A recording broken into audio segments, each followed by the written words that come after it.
изпращаме мулчер по Еконт за град Русе. За наш клиент, сега ще му го пратим.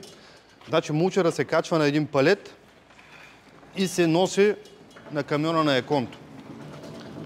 Ей, това е.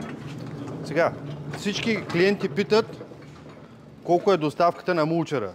Примерно за този мулчер до град Русе, това му е товарителницата, доставката струва 90 лева и 17 стотинки. Тоест не е толкова скъпо. Цял мулчер изпращаме за 90 лева. Мулчера, конкретно този, е серия МКД, средно тежък тип. За трактори, по-малки трактори, 15, 20 до 30 коня. Мулчера го изпращаме с подарък кардан. И на всеки клиент слагаме подарък по едно шише масло. Е, това е маслото. Значи масло се дава подарък, за да си поддържате редуктора. От завода редукторите обикновено идват празни и затова е хубаво редуктора да се провери.